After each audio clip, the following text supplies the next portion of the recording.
I had rented days before. In our hotel, there was no heat and no electricity. I assumed that the moisture on my face that woke me was made up of my own breath freezing in the air. I was in a room with different travelers, some of whom were my friends. The rest were strangers. The darkness surrounding me was absolute. I couldn't see the gigantic fire engine red jacket I was wearing, which was so bulky I couldn't even lie down flat in it. We were in a hotel along a mountain pass that led through Nepal and into China. It was colder than seasonally normal, and the small town was covered in snow and ice. During the day, we played Yahtzee to pass the time while we waited for our Chinese visas to arrive. The cold front had frozen the roads, making it hard to drive. On the way to Tatopani, our van had slid off the road a few times. We had to get out and push the van, which was ill-suited for the frigid weather, back onto the frozen path. It had seemed funny at times, but that may have just been the high altitude affecting our moods. I didn't realize when planning the trip that we'd be at some of the highest altitudes you can drive in, and for long periods of time. I remember eating lots of candy bars because you lose your appetite when you're in those altitudes, and I'm a bad eater at the best of times. So I was devouring all these Mars and Snickers bars I had brought along, in addition to a diet of mostly noodles, and frankly, I thought I was going a bit mental. The winding roads had become thinner as we went deeper into the unforgiving Himalayan mountain range, and our youthful humor gave way to a more intense concern that we might not make it. By make it, I don't mean staying alive. I mean making it into Tibet and completing a major personal goal of mine, to have visited 100 countries before my 30th birthday.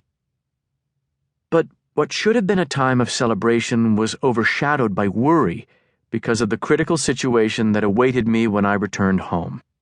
Over the last year, the Canadian dollar had fallen to all-time lows against the greenback, and the British pound was gaining strength with every passing day. For companies like ours that pay in foreign currency for services such as hotel stays and equipment rentals, a weak Canadian dollar meant that our costs were skyrocketing on a daily basis. We didn't have systems in place to react quickly enough, and in a frighteningly short period of time, our liabilities would surpass our assets. Technically, we were bankrupt. Unless we found a way to get back on our feet, we'd lose our tour operator license after the next reporting period. I knew when I went home, I'd have to deal with it. Sitting in my room at night, with the Tibetan border within reach, I should have enjoyed the feeling of being on the verge of achieving my wildest dreams. Instead, I was playing out different scenarios in my head of what might happen when the trip was over. I was tired. It had been quite a fight to keep the company afloat during the past year. After all our success and growth in previous years, everything had screeched to a halt. I lay back, realizing I needed to get up and head to the roof to take a pee. Before we went to bed, the owner of the hotel had informed us that the doors to the outhouse were frozen. If we need to go during the night, she had suggested, we should make our way to the roof to do our business and aim over the side of the building. I don't remember thinking this was unusual. A minute later, I stood on the roof of our hotel doing my thing while looking out across the Tibetan plateau. Even though it was dark, the stars stretched out in front of me. I had never seen so many of them in my life. It was impossibly quiet, terrifically cold, and breathtakingly beautiful. I was completely alone. I will never forget that night.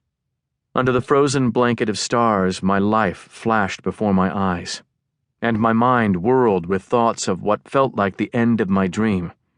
I was exploring and doing what I loved, but I couldn't explode with happiness. My eyes welled up and my head rang with the words of everyone who said the company would never work, that I couldn't do it.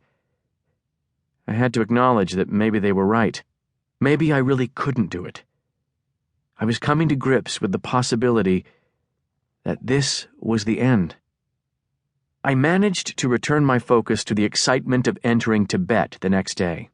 The sensation was overwhelming. I had felt a strong connection with the people of Tibet since I was 10. That was when I asked my